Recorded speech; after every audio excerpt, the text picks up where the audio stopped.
ছেলের কজন ছিল সবার শাস্তি চাই আমরা, আমাদের কোল থেকে আমাদের বাচ্চা কেড়ে নিয়েছে। তাদের আলটিমেট সেই সময় উদ্দেশ্য ছিল একজন মানুষকেই স্মরণ, এবং দেখুন সেই মানুষটি এখনো বহাল তবিয়তে। বর্তমান পশ্চিমবাংলায় শুরু হয়েছে একটি চাঞ্চল্যকর পরিস্থিতি, যেখানে বারুইপুর এলাকার 2 নম্বর গ্রাম পঞ্চায়েতের অধীনে একটি সংখ্যালঘু সম্প্রদায়ের একটি 12 বছরের নিষ্পাপ কন্যাকে অপহরণ করে তার সাথে কেচ্ছাচার করে তাকে হত্যা করা হয়েছে এবং এই কাণ্ডের দোষী সাব্যস্ত হয়েছে 4 জন যুবক এবং জানা গেছে 4 জনের অধিকও হতে পারে।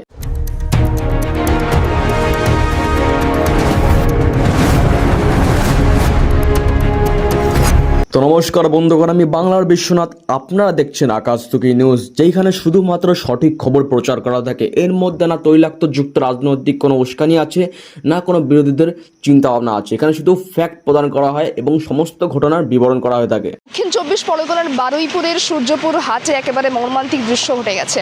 4 জুলাই সেই নাবালিকাকে নিখোঁজ অবস্থায় পাওয়া গেছিল এবং পরিবার সূত্র মারফত জানা যাচ্ছে তারা পুলিশের কাছে এফআইআর দায়ের করেছিল এবং সারা রাত কেটে যাওয়ার পরও সেই নাবালিকাকে খুঁজে পাওয়া যায়নি এবং 5 জুলাই অর্থাৎ ভোরবেলা সেই নাবালিকার দেহ তারা পেয়েছেন পুকুর থেকে। এবং যারা সেই সময় প্রত্যক্ষদর্শী ছিলেন, স্থানীয় বাসিন্দারা জানাচ্ছেন যে এই কাজের জন্য আপাতত যা তদন্তে উঠে আসছে যে 4 জন অভিযুক্ত ছিল এবং এই বিষয়ে যারা প্রত্যক্ষ করেছেন সরাসরি তাদের মুখ থেকে শুনে নেব ঠিক কী ঘটেছিল সেদিনকে। রাস্তা থেকে খুঁজে পাচ্ছেন? হ্যাঁ, আমরা 7টা-8টার দিকে এখানে পাট ভবনের সামনে সিসি ক্যামেরা চেক করেছি।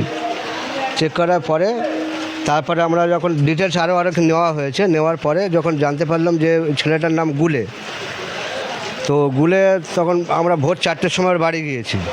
ও জানতো না, গুলে জানতো না যে এসব আমরা জেনেছি। ওই আসামি, ওর সঙ্গে আরও 3 জন ছিল। বাড়িতে পরে গেলাম, গিয়ে ক্যাম্পের পুলিশ ছিল, আমাদের সহযোগিতা করেছে। তখন বললো বাড়িতে নেই, আমরা জোর করেই ঢুকে দেখি বাড়িতে কোণে বসে আছে। ওকে আমরা নিলাম তুলে, বললাম যে দেখ সত্যি কথা বল, তোকে আমরা বাঁচিয়ে দেবো। মানে ভয় ফয় দেখিয়ে করে ওকে ও আমাদের নিয়ে গেল, সঠিক জায়গা বলছে না। তারপর যখন ভয়ে দেখালাম তখন ও নিয়ে গেলে আমাদের ছেলেরা সব পুকুর থেকে লাশটা উদ্ধার করে। তো এখান থেকে আমরা জানতে পারি যে সিসিটিভি ক্যামেরার মাধ্যমে সম্পূর্ণ বিষয়টা একদম জলের মতো স্বচ্ছ হয়ে গেছিলো এবং তাদের মধ্যে একজন ব্যক্তি, তার নাম ছিল বুলে। সে একটা মানে দেখতে গেলে একটা হাপা গোপা টাইপের ছেলে, কিন্তু ভিতরের মধ্যে তার কীরকম কালিমা এবং শয়তানি সেটা আমরা এই ভিডিওর মাধ্যমে দেখতে পাচ্ছি। তো হয়েছিল কি, তাকে ভুলভাল বুঝিয়ে তাকে ভয় টয় দেখিয়ে, মানে সেই ব্যক্তিকে বড়টা বুঝছেন যে এই কাজটা করেছে, তাকে এরকম দেখিয়ে তাকে নিয়ে যাওয়া হয়েছে কোথায় সেই মেয়েটার আছে এখন তার দেহ পড়ে আছে সেটা খুঁজে বের করতে তাকে বলা ছিল, তোরা কোথায় ফেলেছিস। তো তখন সে এরকম চারদিক থেকে ভুলভাল দেখিয়ে তাকে সঠিক জায়গা নিয়ে গেল এবং সেখান থেকে যখনই সেই মেয়েটির মৃতদেহ পাওয়া গেল, তখন সেই ব্যক্তিকে যে ওই কাজটি করেছে তাকে বিশালভাবে মারা হয়েছে, চরমভাবে মারা হচ্ছে। এই ঘটনা আমরা এই ভিডিওর মাধ্যমে এবং যত রকম সাংবাদিক দেখছি সেই সাংবাদিকের মাধ্যমে আমরা জানতে পেরেছি।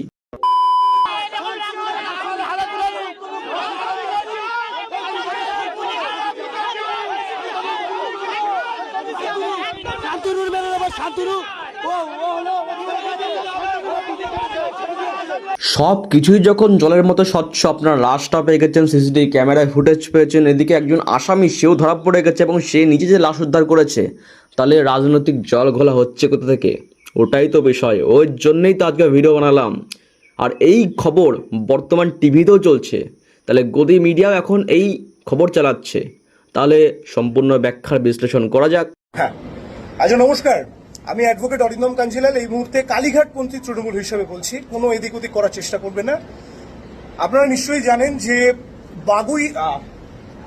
বারুইপুরে একটি গণধর্ষণ ঘটেছে, যেখানে 4 থেকে 5 জন ব্যক্তি এবং তার সাথে সাথে আরো কিছু দুষ্কৃতী মনস্কামনাপূর্ণ সম্পন্ন ব্যক্তিত্ব তারা সামনাসামনি হয়ে 12 বছরের একটি মেয়েকে গণধর্ষণ এবং হত্যা করেছে।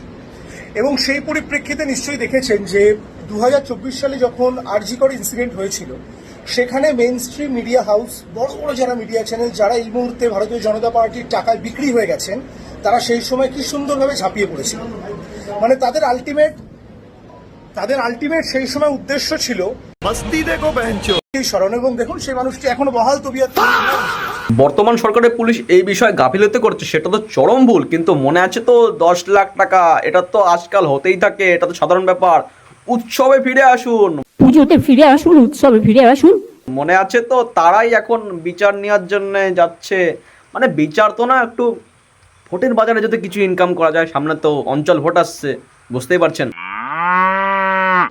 এই মানুষটি কাউকে কখনো ভয় পাননি বলেই এখন অব্দি দেখুন না, শুধু আমি একা বলে না, আমার মতো প্রচুর কর্মী সমর্থক এখানে বসে আমরা কাউকে কোনোদিনও ভয় পাইনি। ভাবুন বন্ধুগণ, এই মর্মান্তিক পরিস্থিতিতে আমার আপনার মতো ব্যক্তিরা এত হেসে গেলে কথা বলছে কি করে? কারণ এই কাণ্ড আমাদের নিজের পরিবারের সাথে ঘটেনি।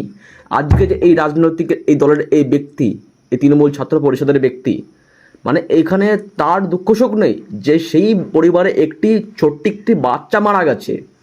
এখানে তারা কি বলছে যে মমতা বন্দ্যোপাধ্যায়কে এখানে যেতে দিলেন না। আমি ব্যাপারটা বুঝছি, বর্তমান সরকার ফেলিয়ার, বর্তমান পুলিশ ফেলিয়ার, তাদের কাজকর্ম ফেলিয়ার, কিন্তু সেখানে তারা এটা বলছে না যে দোষীদের শাস্তি চায়। তারা বলছে যে বর্তমানে আমাদের মুখ্যমন্ত্রী, যে পূর্ব মুখ্যমন্ত্রী, যে প্রাক্তন মুখ্যমন্ত্রী, তিনি কেন গেলেন না? আরে তোমাদের সরকার থাকতে দেখেছি তোমরা আগে কি করেছো। এখন বা অবস্থা হচ্ছে কি, যখন যে বিরোধী থাকে সে মানুষের কাছে ভালো হতে চায়।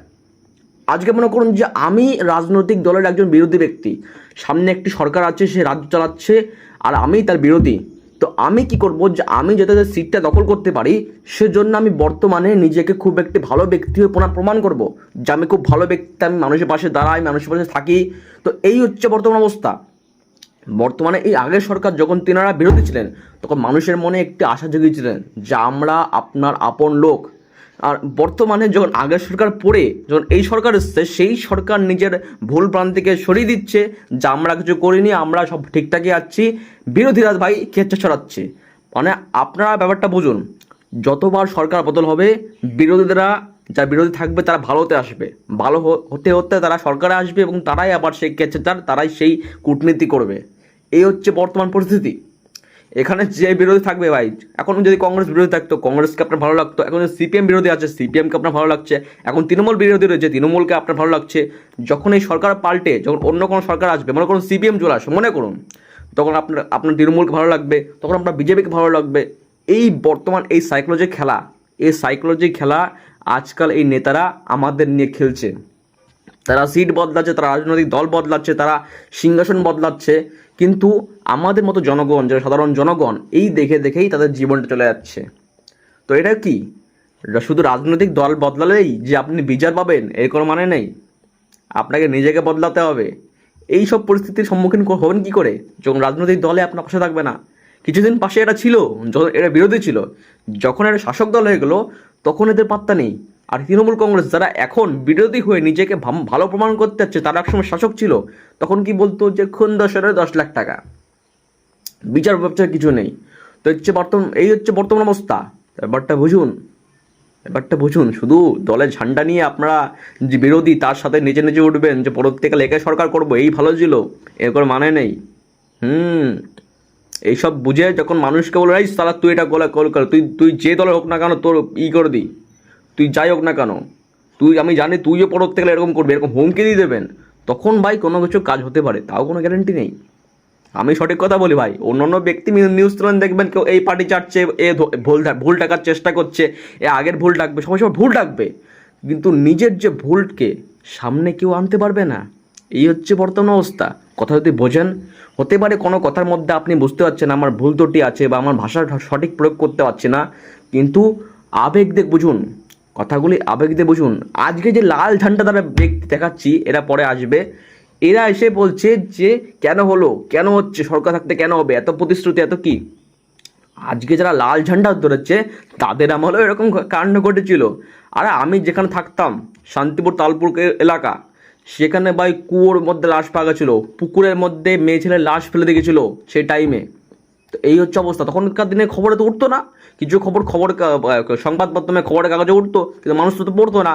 এখন সোশ্যাল মিডিয়া এসছে, ফেসবুক স্ক্রল করলেই দেখা যাচ্ছে। তো এই হচ্ছে বর্তমান অবস্থা। তো সম্পূর্ণ এই 10 মিনিটের রিল দেখে নিজেকে এই পার্টির সাপোর্টার, ওই পার্টির সাপোর্টার, এ ভুল, এ সঠিক এসব করতে যাবেন না, আপনার নিজেই কেস খেয়ে যাবেন। মানুষের পাশে দাঁড়ান, রাজনৈতিক দলের পাশে দাঁড়াবেন, সেই আপনার একদিন সাৎ করে দেবে। এটা হচ্ছে কথা। সঙ্গে আমাদের কম বেশি একটা ভালো সম্পর্ক আছে। একটা ছোট্ট শিশু, আমার মেয়ের মতো, রিম্পা খাতুন, মাত্র 11 বছর বয়স, ক্লাস 6-এ পড়ে। দুর্ভাগ্যজনক 4 জুলাই শনিবার বিকালবেলা তিনি খেলা করছিলেন, ঠিক 5টার একটু আগে পিছু হবে, খেলা করার করতে করতে হঠাৎ তাকে পাওয়া যাচ্ছে না। এমতো অবস্থায় তার পরিবারের মা, আত্মীয় স্বজন সবাই আতঙ্কিত হলো, কারণ পাশেই বাজার, এটা রোডের পাশে বাড়ি, এমন কোথায় গেল? খুঁজতে খুঁজতে চারিদিকে পাশে ক্যাম্পে গেলেন এবং যথারীতি বাড়ির পরিবাররা তারা বারুইপুর থানাকে জানায়। জানানোর পর প্রশাসনের পক্ষ থেকে প্রথমে সঠিক ভূমিকা পালন করতে পারেননি, এটা বড় দুর্ভাগ্যের বিষয়। তারপরে কি হলো, তারপরে অনেক পরে ক্যাম্পের পুলিশকে সঙ্গে নিয়ে ঘুরতে ঘুরতে গুলে বলে একজন ছেলে, সে সনাতনী ধর্মের আমার হিন্দু ভাইদের ছেলে, দুর্ভাগ্যের বিষয় সেই দুষ্কৃতী, তার সঙ্গে বেশ কিছু মানুষ আছে, ইভেন গুলে তার একটা কথার মধ্যে সে বলেছে, আমি একটা মোটা টাকা পেয়েছি, 10,000 টাকা পাবো, আমি দামি মদ পাবো, আর যারা ছিল তারা আমাকে লোভ দেখিয়ে ওই মেয়েটাকে এই পর্যন্ত এনে দেবে। তারপরে সেই একটা বাচ্চা, ছোট্ট শিশু, ক্লাস 6-এ পড়ে, এরকম একটা বাচ্চাকে নিয়ে গিয়ে পশুর মতো আচরণ করে তাকে ধর্ষণ করে খুন করে তাকে পানির মধ্যে, জলের মধ্যে ডুবিয়ে হত্যা করা হয়েছে। আমি হোসেন গাজী একজন মানবাধিকার কর্মী হিসাবে, একজন সামাজিক মানুষ হিসাবে, বাংলার সমস্ত অন্যায় অত্যাচারের বিরুদ্ধে লড়াই এবং প্রতিবাদ করা মানুষ হিসাবে আজ আমার এই মায়ের চোখের পানি, আমার এই সমগ্র বোনেদের চোখের পানি, এই প্রতিবেশীর অবস্থান দেখে দুঃখের সঙ্গে মর্মাহত হয়ে আমি রাজ্যের মাননীয় মুখ্যমন্ত্রী, মাননীয় স্বরাষ্ট্রমন্ত্রী, মাননীয় রাজ্যপাল, মাননীয় রাজ্য সরকারের সকল জনপ্রতিনিধি, বারুইপুর জেলা পুলিশ এসপি, কমিশনার এখানে এসছেন, সবার কাছে আবেদন করতে চাই, আমরা দেখতে চাই অভয়ার মতো এর বিচারটা দীর্ঘদিন মেয়াদে পিছিয়ে যাবে না তো? যাদের ধরেছে এবং যাদের নাম পাওয়া গেছে, আমরা চাই 24 ঘন্টার মধ্যেই রাজ্য সরকারের পক্ষ থেকে, পুলিশের পক্ষ থেকে তাদের বয়ান আসুক যে আমরা ওদেরকে চিরুনি তল্লাশি করে সিসি ফুটেজে দেখে তাদের অ্যারেস্ট করে উপযুক্ত শাস্তি দেবো। তাহলে আমার এই মায়ের আত্মা শান্তি পাবে, আমার নাসির ভাইয়ের আত্মা শান্তি হবে, গোটা গ্রামের শান্তি শৃঙ্খলা তবে বজায় থাকবে। কারণ এই ন্যায়বাদী, এই সমাজবাদী, সমাজপ্রেমিক এই ব্যক্তি, তিনি যেই ধর্ম অবলম্বন করুক না কেন ভাই, আমার ইনার কথা ভালো লেগেছে, ইনি সঠিক কথা বলেছে। কারণ ভাই, সূর্য যদি পূর্ব দিক থেকে ওঠে, আপনি তো জোর করে বলতে পারবেন এটা ভুল, এটা পশ্চিম থেকে ওঠার কথা ছিল, এটা পশ্চিম থেকে উঠলো না কেন? তো ব্যাপার হচ্ছে এটাই যে আজকে একটি 12 বছরের কন্যা, 12 বছরের একটি নাবালিক শিশু, সে যেই জাতি, যেই সংখ্যালঘু সম্প্রদায়, যেই সম্প্রদায় হোক না কেন, যে বিশেষ সম্প্রদায় হোক না কেন, সে তো একজন মহিলা ছিল, সে তো একজন কন্যা ছিল, সে তো নাবালিক ছিল, তাকে হত্যা করা হলো কেন? তার সাথে এরকম পাশবিক আচরণ করা হলো কেন? আজকে এটা আমাদের সনাতন ধর্মের প্রতি কলঙ্ক। আরে এদের তো আমি ধর্ম অবলম্বন মনে করি না, যেসব এই কার্য করেছে, যেসব এই বুলটে এই 4 জন যে ব্যক্তি, তার শুধু নামে হিন্দু, তাদের কাজে কিছু না ভাই। অন্য ধর্মের এই মানে নাবালিকের সাথে এরকম অত্যাচার করলে তুমি বড় ধর্মবাদী হয়ে যাও না কেন? এরকম কোনো প্রমাণ আমাদের ধর্মশাস্ত্রে নেই যে অপর ধর্মের সাথে এরকম করতে হবে। অন্যান্য ধর্ম থাকতে পারে, অন্যান্য মজহবে থাকতে পারে, যে অপর ধর্ম তুলে নিয়ে এসে তার সাথে এরকম করে নাও, তোমার এই প্রাপ্তি হয়ে যাবে, তোমার বিশাল সুখ প্রাপ্তি হবে, এরকম অন্য মজহবে থাকতে পারে, কিন্তু আমাদের হিন্দু শাস্ত্রে নেই। তাই তোমরা আমাদের ধর্মের প্রতি কলঙ্ক। আজকে এই ব্যক্তি যেই মজহবে হোক না কেন, সে কথাটাই বলেছে, সেটা সঠিক বলেছে যে একজন 12 বছরের নাবালিকের সাথে এরকম কাজ করা হলো কেন। আর দ্বিতীয় কথা বলছি, যেটা পার্টির কথা আসছে, দ্বিতীয় যে কথাটা, যে পার্টির কথা, পার্টি বলে সেই বুলটে নামক ব্যক্তি এবং ওই 4 জন ব্যক্তিকে বলেছে তোদের আবে 10,000 টাকা এবং মদ ফদ দেবো এবং আরও কিছু পাইয়ে দেবো, এই কথা বলে সেই বাচ্চাটিকে তুলে তার সাথে এরকম অমানবিক কার্য করতে হবে, একথা বলা হয়েছে। আর আমি বুঝলাম, আমিও জিহাদি পানা, এসব পানাকে সাপোর্ট করি না, আমিও বিশেষ একটি সম্প্রদায়কে বিভিন্ন কারণে পছন্দ করি না, সেটা বিভিন্ন কারণে। তাই বলে তুমি একজন নাবালিককে তুমি এরকম করবা, এর কোনো মানে আছে? নাবালিককে তুমি এরকম অত্যাচার করবা, তাহলে তুমি তো নিজে কলঙ্ক। তোমার একটি বিশেষ সম্প্রদায়ের উপরই তোমার ক্ষিপ্ত থাকতে পারে, একটি বিশেষ সম্প্রদায়ের উপর তোমার ভাই ঘৃণা থাকতে পারে, তুমি সেটা সোশ্যাল মিডিয়ার মাধ্যমে বলো, সেটা তোমার যুক্তি সহকারে বলো। তাই বলে তুমি যদি সেই কার্য করো, তাদের সাথে সেই একই কার্য করে তাদের সাথে এরকম অত্যাচার করো, তাহলে পশু আর তোমার মধ্যে পার্থক্য কী হলো? তোমার আর পশুর মধ্যে পার্থক্য কী? আজকে আমি 100 বলবো যে আজকে এই নাবালিকের সাথে এই কার্যটা করা হয়েছে, সেটা 100 বার অন্যায়, 100 বার অন্যায়, সহস্রবার বললেও এটা অন্যায়। অন্যায়কে কোনোদিন আমি ন্যায় করতে পারবো না, যতই সে অন্য সম্প্রদায়ের ব্যক্তি হোক তো কেন। তার বিশেষ সম্প্রদায় থাকতে পারে, সে বিশেষ সম্প্রদায় নিজেদের মধ্যে যা করুক সেটা তার ব্যক্তিগত ব্যাপার। কিন্তু তুমি কেন ওই ব্যক্তির সাথে এরকম কাজ করলে, তুমি কেন ওই নাবালিকের সাথে এরকম কাজ করলে, এটা হচ্ছে অবস্থা। এবং এখানে ঘিরে তৈরি হচ্ছে একটি রাজনৈতিক অবস্থা। কেন বর্তমানে রাজনীতি চলে দুই সম্প্রদায়ের দুই রকম চিন্তা ধারণা এবং দুই রকম মতভেদের মাধ্যমে, এবং এই মতভেদকে নিয়ে তীর বরাবর চলছে এই রাজনীতি, যেটা আমরা আগের সরকারও দেখছি, এটা এই সরকারও দেখছি। তো এই মতভেদকে কাটিয়ে আমাদের ন্যায় অন্যায় বিচার আসতে হবে। আজকে কোনো মজহব যদি কোনো ভুল কাজ করে, আজকে কোনো ধর্ম যদি কোনো ভুল কাজ করে, সেটিকে আমাদের খারাপ বলতে হবে, বা সেই মজহব বাদ দিয়ে যদি কোনো ব্যক্তিই কাজ করে তাকে খারাপ বলতে হবে। এই কথাগুলো শোনার যদি তোমার সামর্থ্য থাকে তাহলে অন্তিম পর্যন্ত দেখো। কেন রাজনৈতিক রং বদল ভুলে যে এখন ন্যায় অন্যায়কে আমাদের দেখতে হবে, কোনটা ন্যায় কোনটা অন্যায়। দেখুক, হ্যান্ডেল করুক ঠিকঠাক। মুখ্যমন্ত্রী আমাকে চায় স্পটে আসুক, এসে জিনিসটাকে দেখুক। এছাড়া আমাদের বলার কিছু নেই। যারা দোষী অবশ্যই শাস্তি পাক, তারা ফাঁসি হোক, এটাই আমরা কামনা করি মুখ্যমন্ত্রীর কাছে। আমাদের সরকারের কাছে আবেদন যে আসামিটা শাস্তি পাক, ফাঁসি হোক, আমাদের সরকারের কাছে আবেদন। বর্তমান সরকারের কাছে মানুষ অনুরোধ জানাচ্ছে, কারণ জানেন, মানে বর্তমান সরকারের কাছে মানুষের বিশাল আশা আছে। তিনি যেসব কথা বলেছিলেন সেসব কথা মানুষের মনে আছে বলে সকল ব্যক্তি এখনও বলছে, বিরোধী কিছু দলও বলছে যে আপনাদের প্রতি আশা এবং আবেদন যে আপনারা এই বিষয়টা আপনারা দেখে এই সব ব্যক্তিদের যোগ্য শাস্তি দিন। অনেকে বলছে এদের ফাঁসি দিন, যে কথা বলছে। কিন্তু আমার মতে বলতে গেলে সম্পূর্ণ রিপোর্ট দেখা হোক, এবং রিপোর্ট দেখে যদি সেটা যোগ্য ব্যক্তিদের একদম শাস্তি দেওয়া হোক, যেটা আমাদের সরকার বলেছিল যে যখনই জানবো সকালে ধরবো এবং সন্ধ্যায় খরচ করে দেবো। যে কথাটা বলেছে সেটা বাস্তবসম্মত না হলেও অন্ততপক্ষে ভাই পোস্টমর্টম এবং সমস্ত রকম প্রমাণ সহ সেই ব্যক্তিকে যোগ্য শাস্তি দেওয়া হোক। যদি আপনি মনে করেন যে আমার কথা রাখতে পারবো, আমি বাস্তব, আমার কথার মূল্য আছে, তাহলে আপনি এই কাজটা করে আজকে যেই বারুইপুর যে ঘটনা ঘটলো সে ঘটনায় এই কাজটা দেখিয়ে আপনি প্রমাণ করে দিন যে না, আমার কথার মূল্য আছে। সেই জন্যেই এরা এত লাফালাফি করছে, সেটা আপনি প্রমাণ করে দিন। কিন্তু কেস হচ্ছে বা রাজনৈতিক তকমা লাগছে কোথায়?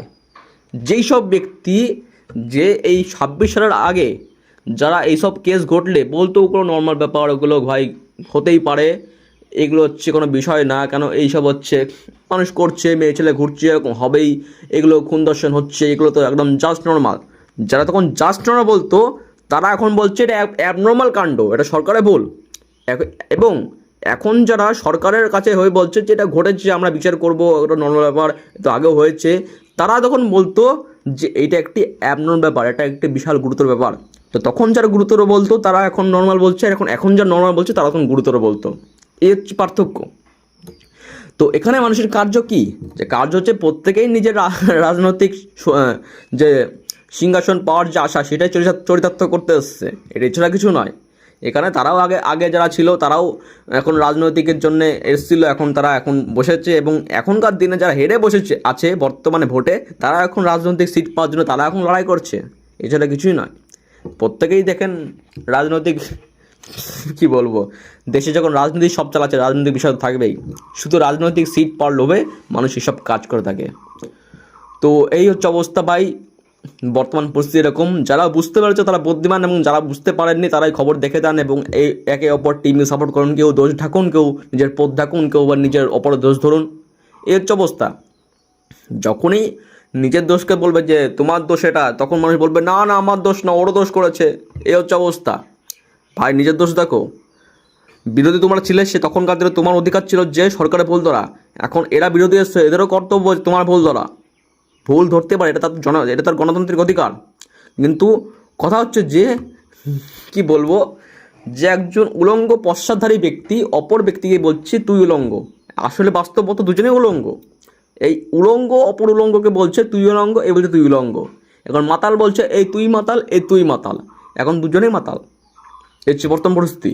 তো আমি যেই ছোট নাবালিক মারা গেছে, তাদের মজহব অনুযায়ী যেটা হয়, তার আত্মার শান্তি কামনা বা যাই হোক, যে জন্নত মন্নত যাবে, সেই অনুসারে তাকে বলছি তার শান্তি হোক, সে কামনা করি, এবং সে বিচার পাক। আমরা চাই না একটি কেস 10 বছর 20 বছর 30 বছর ধরে এই আদালতে চলুক, এবং সেই যে বিচারাধীন যে ব্যক্তি আছে যে তারা ঘুরে বেড়াক, এটা আমরা চাই না।